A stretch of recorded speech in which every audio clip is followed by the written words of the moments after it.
আজকে কাতল মাছ রান্না করব শীতকালীন সবজি দিয়ে। কাতল মাছ ধুয়ে হলুদ লবণ মাখিয়ে নিলাম। এবার মাছগুলোকে আমি একটু ভাজি করে নেব।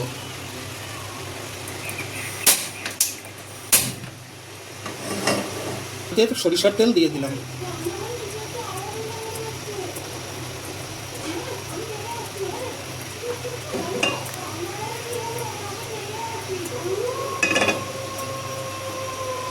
তেল গরম হয়ে গেল, এখন আমি মাছগুলো দিয়ে দিব।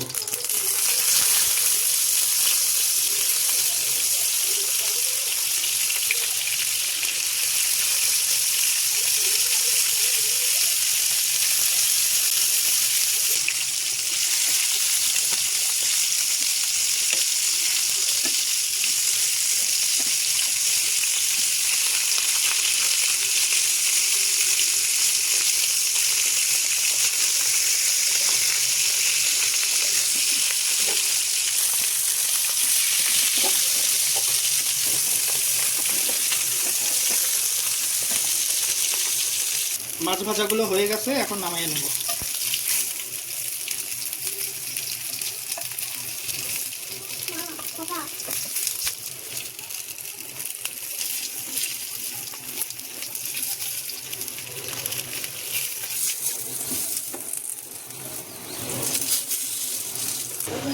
এবার মাছ ভাজার তেলের ভিতরে আমি আরেকটু তেল দিয়ে দিলাম। এবার দিব কয়টা জিরা, এই পেঁয়াজ কুচি দিয়ে দিব।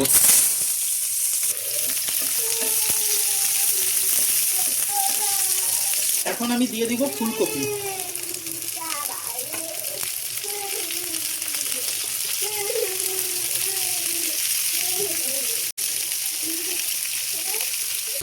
ফুলকপির পাশাপাশি আমি ছিমগুলাও দিয়ে দিলাম।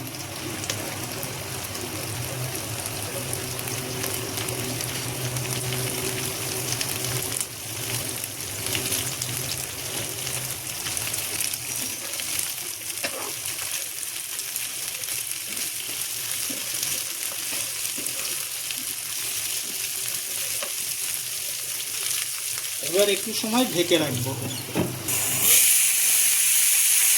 দিয়ে দিলাম কাঁচামরিচ এবং শুকনো মরিচের বাটা।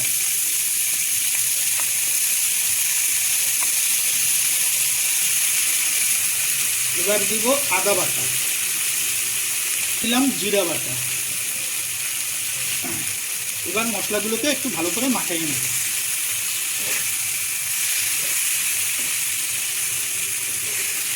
ঢেকে রাখার কারণে সবজিগুলো থেকে পানি বের হয়ে গেল। এবার এই পানিটা পুরোপুরি টেনে যাবার পরে আমি এর ভিতরে লবণ দিব। শীতকালীন সবজি যেহেতু খুব তাড়াতাড়ি সিদ্ধ হয়ে যাবে, যার কারণে আমি ফুলকপিগুলো একটু বড় বড় করে কেটে নিছি, আর শিংগুলো আমি আস্ত ব্যবহার করলাম এখানে। এখন দিয়ে দিব হলুদ, মরিচের গুঁড়া, স্বাদ মতো লবণ, পানি দিয়ে দিলাম। সবজিটাকে একটু ভালোভাবে কষিয়ে নেব।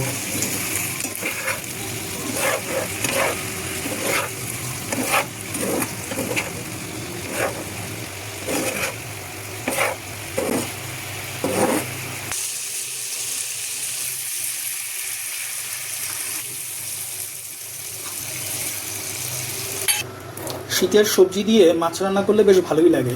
শীতকালে বিভিন্ন রকম সবজি পাওয়া যায়, খেতেও খুব ভালো লাগে। যার কারণে মাছের তরকারিতে এই বিভিন্ন টাইপের সবজি দিলে একটা অন্যরকম স্বাদ হয়। টমেটো দিয়ে দেব।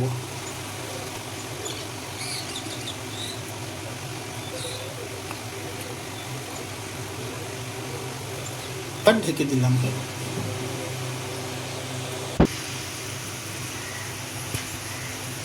ঝোল ফুটতে শুরু করছে, এখন আমি এর ভিতরে ভাজা মাছগুলো দিয়ে দিব।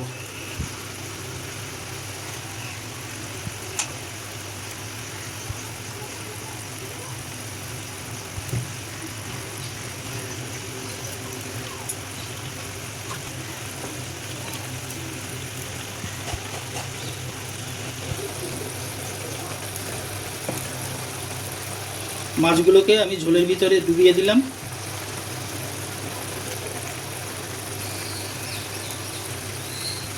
এখন এভাবে কিছুক্ষণ রান্না করব।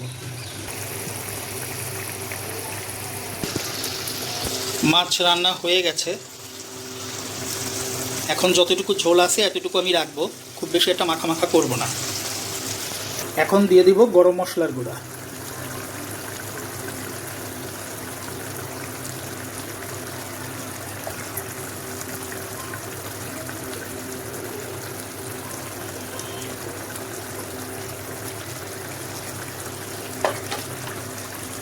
খুব সুন্দর একটা কালার আসছে।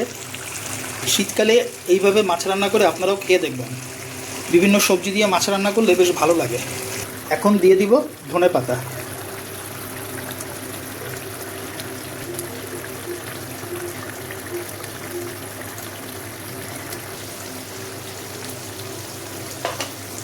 তৈরি হয়ে গেল সিম, ফুলকপি আর টমেটো দিয়ে কাতল মাছের ঝোল। আশা করি ভিডিওটি আপনাদের ভালো লেগেছে। আপনারা এভাবে বাসায় রান্না করে খাবেন, ভালো লাগবে।